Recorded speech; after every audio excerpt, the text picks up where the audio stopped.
I don't know who birthday it is out there, but if it's yours, happy birthday to you, okay?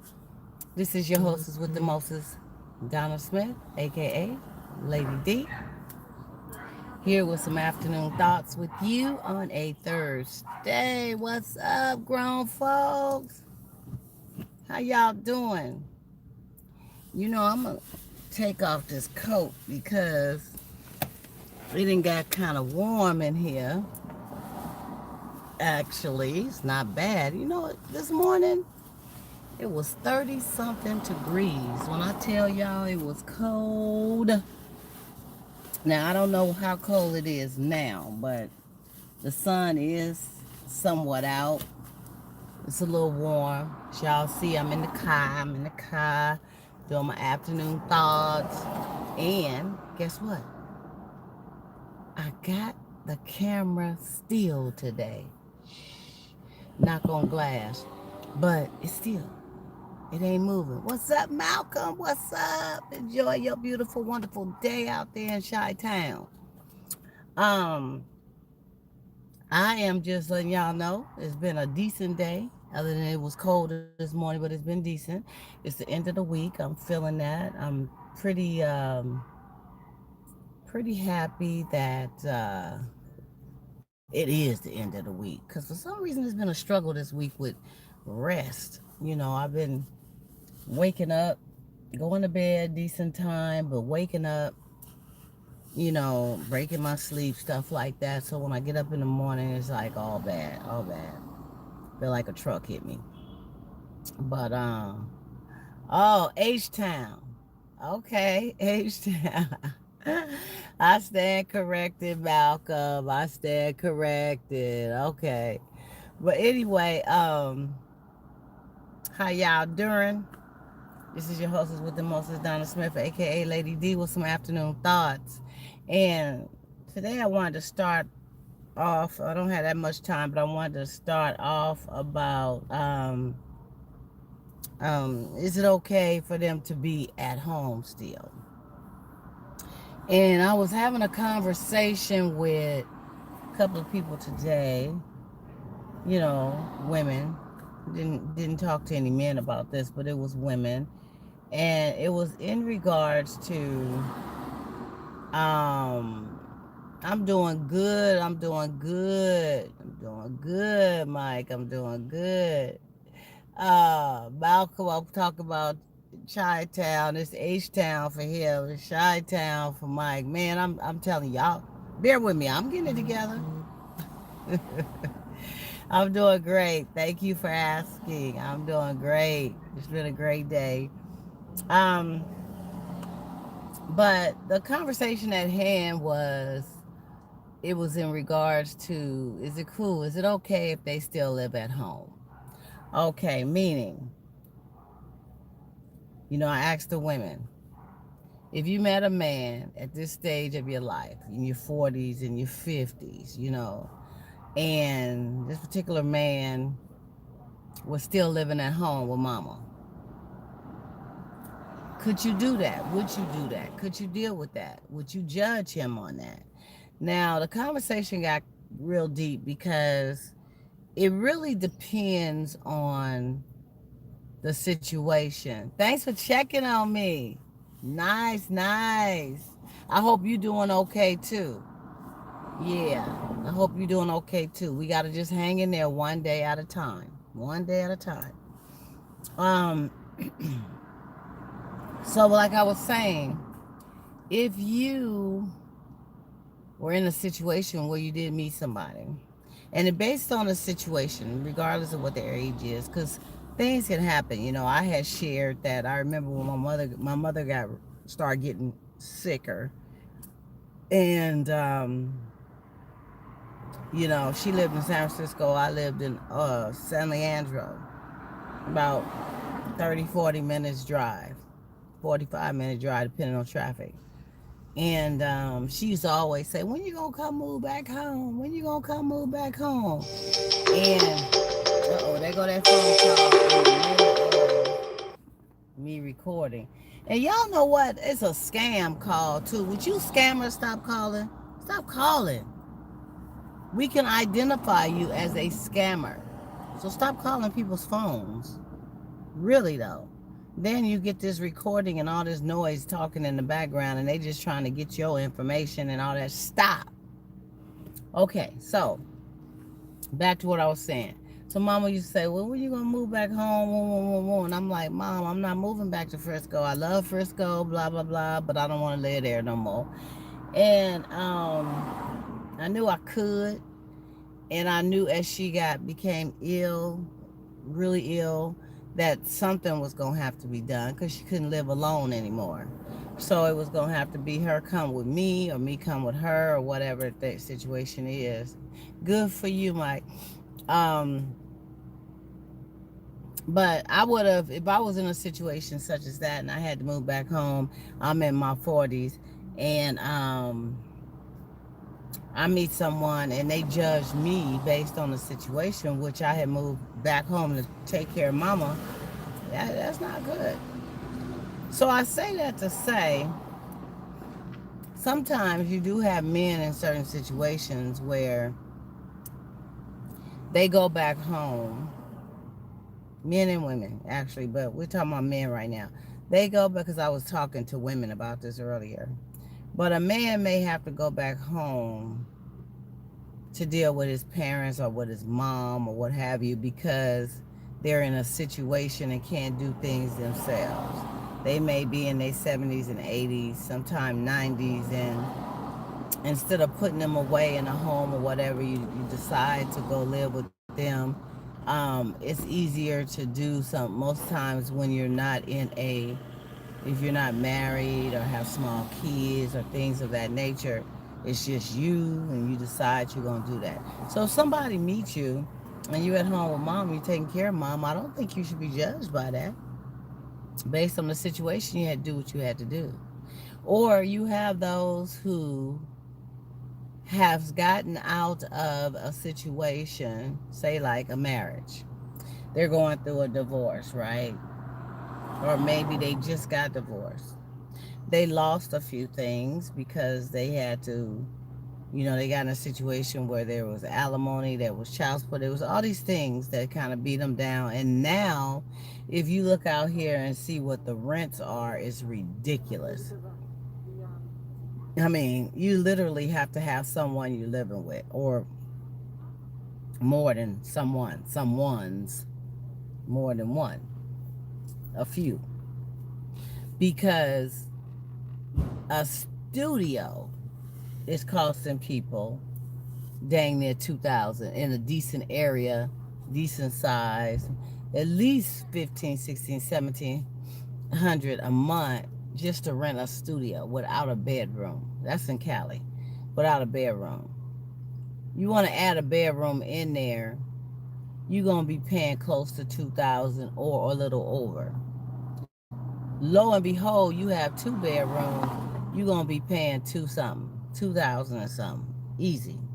And if you have 3, you're going to be paying 3,000 and something. So pretty much it's $1,000 a bedroom, pretty much. So people are getting these $3,000 and $4,000 places and getting a roommate or two, and everybody pay about $1,000 each or a little over for utilities, and everybody's winning. But you got other people in your space. So what if a person is going through a divorce or just got divorced, starting over? They decide to go back home. They need to save up some money. They done spent their ends with the court and, alimony, feuding and child support, all this stuff they've had to deal with. Their ends is kind of low, so they got to go back home and save up some money. You meet a person in that situation, you judge them. Because sometimes, that could be one of the best folks you've ever met or dealt with. That could be your soulmate. They just going through a bad season. They're going through a bad season. But there are some who judge and say, well, I'm not going to get with nobody at this point that ain't working, A, that ain't got a car, B, that ain't got a place to stay, C, and ain't got no money at all. Ain't got nothing to bring to the table. Ain't even got no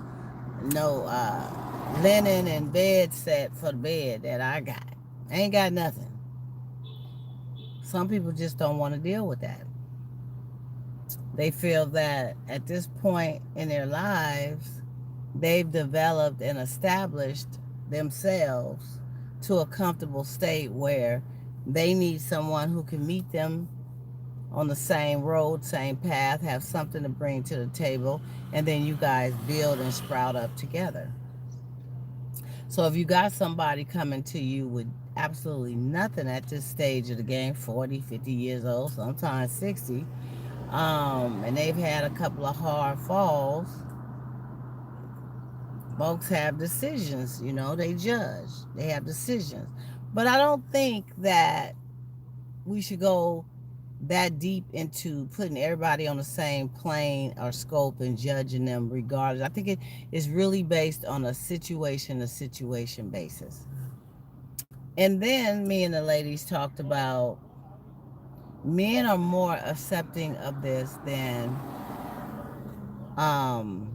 women, meaning a lot of men will get with women who are down on their luck. Perhaps they've lost their jobs.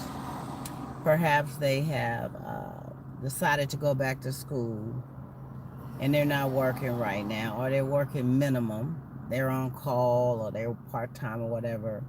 And a man, if he feels that she's worth the keep, will bring her in, and oftentimes, if he really cares for that woman, help take care of her while she goes through the process of climbing her ladder, especially if he sees it a win-win for him too, and that's who he's going to be with. And that's if they end up staying together, because something can happen where it don't work out, right? We just don't know. So, excuse me, you guys. So you have the men that will accept that and not judge. I mean, and then the ladies and I also talked about it depends on what the person is trying to do, want to do, is in the midst of doing. Say, for instance, if you have somebody who is laying around every day at home with the remote, smoking weed, not doing much. When you get up and get dressed and go to work, they're like, bye, love you, see you later. You come home, they may have dinner started, they may not, or they may expect you, or however the situation is. But they're not trying to take things to the next level. They're not trying to build upon an entrepreneurship. They're not trying to get some kind of little job while they are building onto their entrepreneurship. They're not trying to do anything to be able to contribute and help. And then that's when you start getting a pain in the butt and a pain in the head about the whole situation. And people get a bad taste in their mouth and don't want to deal with a situation like that. It's not conducive. It's not something that they can grow from, root from, develop from. It's a burden somewhat. So I think every situation is uniquely different based on the circumstances. I don't feel as though we should get into judging people based on their situation in the moment. Some are at home for reasons that's bigger than any of us to understand, or perhaps even themselves. It's just a life situation thing. It's a choice. They may have mom and dad that's elderly, and that's their health is declining. They may have just mom. They may have dad. They may have given up their place. They may have just came out of a marriage. They may feel that the best thing is to be there for their parent or whatever. And that is what it is. So when they meet you, they're going to tell you that. And either you want to deal with them or you don't. I think the character of a person is wonderful if they put things that they have in order or their life to the side temporarily to help take care of a parent or sometimes even a sick child or whatever it may be. They will be blessed. And sometimes we got to put other people we care about needs before ours. Sometimes that does happen. And when you get things back on course, you go on and refocus. But all the judging and stuff. Then, I'm having a conversation, I'm throwing this out there, and, there's a couple of people who were like, well, nope, can't do it. Can't do it. If you don't have a car, can't do it. I'm not leaving in my car like I did before and got myself in a bad situation with letting a dude use my car, drop me off at work, come back. One of the ladies was saying, and then they come back to pick you up from work and they late. They come back to pick you up from work and your gas tank is low. You ain't got no gas. Like, what have you been doing in my car today? Right? And every time y'all do something or go somewhere, it's about you picking him up and you go this. I mean, I don't think men trip as hard on picking a woman up, but a woman picking a man up, and that's the rule, not the exception. I can see if your car has broken down, or it's in the shop, or you were in an accident, or whatever the situation, and you have to do what you have to do. Well, that's a life situation you can't change. You had no control over. But the fact you don't have a car just because you can't get one, you know what I'm saying? Or we also touch bases on a man who is living at home with mama. Say he's living at home to help deal with mom and take care of mom, but he's driving a Tesla or something like that with a car note or a Mercedes or whatever. Um, and he's paying a $700-800 car note. That's including car note and insurance. And it's like you could be having your own place. You can have a little lightweight whip and have you a little studio or something like that to have your own independence and go over every day and check on mom and do this and that. But what happened to independence? But some would rather be in a comfortable situation that's working for them and then drive the fancy cars and have the name brand shoes and clothes on, but living high on the hog in a comfortable situation. There's a lot of circumstances behind this particular topic that can be truly dug into and looked at. But again, I will say we should not judge, and every situation is different. Every situation is unique. So, therefore, you have to get to know the person and find out what their situation is, not the fact that I met them and there they are. Let me move my car up, you guys. But I think somebody about to get this. Hold on. I don't own the rights to that music. It just came on when I was doing this. Hold up. Wait a minute. Let me put some in it. Y'all got me acting crazy. Um, so, it's based on the situation and circumstances at hand. So don't always judge a book by its cover. Don't always sit up and say, well, no, on my list of things that I want and will not tolerate is they can't be living at home with mama when I meet them at no 40, 50 years old. I can't do it. What about if I want to go to his house? What about if I don't want to stay at my house tonight? You know what I'm saying? What about when I go visit mom is around so we can't even, if I wanted to walk around in my little boy shorts or no shorts at all, I can't do it because there's mom. Some just don't want to deal with it.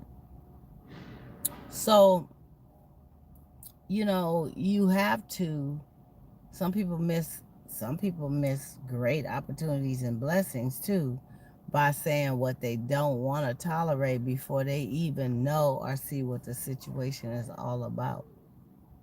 Because if you just meet somebody and they didn't went through hell and high water with a divorce and they had no other choice but to move back home with family until they can get themselves together, and they are literally trying to get themselves together. Or if you meet somebody who just came out of the penitentiary, been out 6 months to a year, having a hard time finding decent employment, had to use mom's address as a place for their parole, and they still are every day out there busting their butt trying to find some, going back to school, trying to get into classes. They trying, but based on the system being totally against them right now, they're having a bit of a struggle. Don't mean they're gonna stay in that way, because there's people who come home and they end up building their own dynasties. They end up making some stuff happen. It don't happen overnight, but as long as you see somebody working towards going in a path of trying to make it right and set things straight, why judge them? They at home with mama while they trying to get it together. You see them every day on their hustle wheel. They on their hustle wheel. I ain't talking about out here trying to hustle some illegal stuff. I'm talking about trying to hustle some stuff that's righteous. And they at home while they at it. Now they take you places.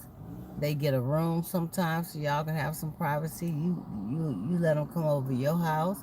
I mean, you work it out, right? If the situation was reversed, I'm quite sure he would work it out with you. Mm-hmm. Yeah. He would work it out with you if he cared about you enough. That's right.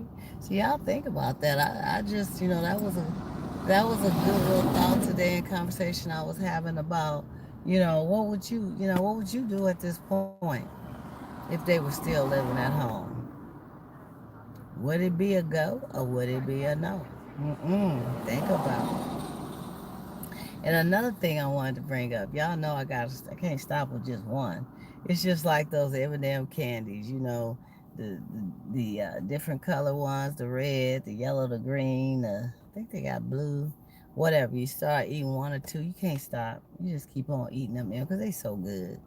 So anyway, um, another situation, and it's a pet peeve of mine as well. Hey now, when you going through a situation with somebody, say it's somebody you gigging, you feeling, and y'all having some little back and forth, you know, disagreement about whatever, and then all of a sudden, the person get pissed off at you and hang up in your face. Stop hanging up the phone in people's face. That is the most disrespectful, low down thing somebody could do. I can't stand it. As a matter of fact, you hang up in my face, I may not want to talk to you for a while after that, because that's not good. What it is and what it does, it's showing that you have no respect at all for what a person has to say or is thinking, feeling, whatever. A person does not always have to agree with you. You're not going to always be on the same page. But you have to learn methods of communication where you both are respecting each other. That's allowing that other person to speak, say what's on their mind and heart, and you listen. And then you speak, say what's on your mind and heart, and they listen. Now, either you guys can come to terms, come to a medium of understanding, and respect how each other feel and disagree agreeably, or you can be plain Jane disrespectful as just hanging up the phone in their face because they saying something you don't like. Now, mind you, they ain't got to be cussing you out. Um, yeah, that's right. It's not mindful to kick someone while they're down. You're absolutely right. You're absolutely right. That's the worst thing. Yep, sure is. But back to what I was saying, you have a situation where you both are just going, this person is trying to say something, you trying to say something, maybe they saying something that's not really right, and you trying to correct them. You're not hollering and screaming and fussing and cussing. You just having communication that seem to be a tug of war. It's a tug of war, and one person gets extremely frustrated with that, so you done piss them off, and they just hang up the phone in your face. Just slam dunk, boom, bam, bam. And you like, hello? Hello? Anybody there? And then your mind get to playing tricks on you like, well, damn, when did they actually drop the call? What all was I saying? What did they get? What didn't they get? And then you getting even worse pissed because you feel like I just said some real good stuff that I thought they was listening to, and they done hung up the phone in my face. That is the most disrespectful thing you can do in communication with someone. That, and while you standing there talking to somebody and you trying to get your point across, they trying to get their point across, and one person just get frustrated and turn around, throw their hands up and walk out the door. Just leaving you hanging. Just like, whatever. I don't want to hear this no more. You ain't talking about nothing. They shut down way before they even got to that point. So a lot of stuff you said didn't make no difference, right? Total disrespect. One of the big things about communication is listening, not selective listening and hearing, but really listening to where a person is coming from. And sometimes you got to count to 10. You got to tell yourself, okay, let them talk, let them talk, let them talk. Because, see, sometimes our mind is so racy and so involved with what we need to say next. I need to say this. I got to get this off my head. Your thought process is all into what you are thinking you need to get out, that you ain't heard nothing they done said.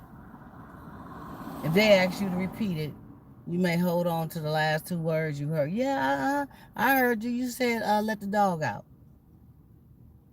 Well, what did I say before? I said, let the dog out. Uh, you was just saying all that. I don't want to go all over that, all over again. You was saying all that, and I'm just saying. I heard you. You said, let the dog out. Let the dog out came at the end of the whole 10-minute topic of what you was talking about. See, some people just don't have the patience to be able to sit up and listen to what another person is saying, especially if they don't agree with you. They don't agree with you. Sometimes you're a little too winded. I've had people tell me in the past that you talk too much. You just talk too much. I mean, I'm a conversationalist.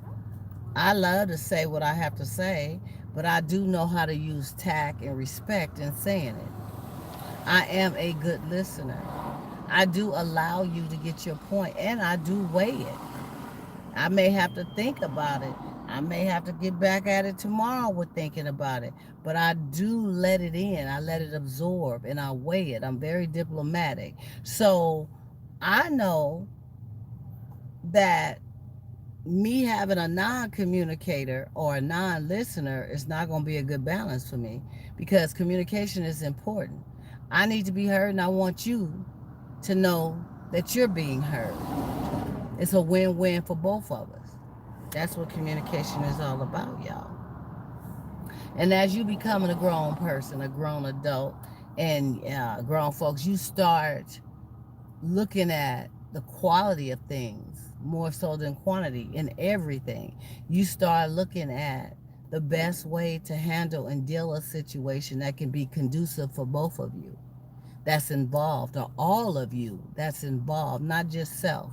It's not just self, and it's not just these temper tantrums and pouting and throwing a hell fit because you don't get your way, and you hanging up in people's face, or you cussing and calling them names, and you doing all these abusive things, and later on you feel like this small and want them to forgive you. Words, deeds, and action pierce deep. And sometimes it's not that easy. It's not that easy to forgive, but we find a way to forgive, but we will never forget. And that can be poison to your relationship or whatever it is you're involved with. Okay? Now, I hope that's something that y'all can think about today on a grown folk topic type of Thursday. But guess what? Your girl gotta go. I'm running behind. I'm up here trying to get some stuff together right now so I can get up out of here and go on and do the rest of my day. Hopefully it won't be as long as yesterday. And then I'm gonna see you guys back. Try to get back here tomorrow so we can do some grown folk talk. Malcolm, enjoyed you. Hope I did say it right. Hope it penetrated somewhat to somebody. Mike, I hope you have a good day too. You guys just have a good, marvelous, wonderful, positive day. Take these grown folk topics, share them, care. Let somebody know, let them watch it, let it sink in, let them have some fun with it like we do. Okay? Sharing is caring. And on that note, guess what? Your hostess with the most is Donna Smith, aka Lady D, got to go. And I enjoyed all you guys. Mwah. See you later.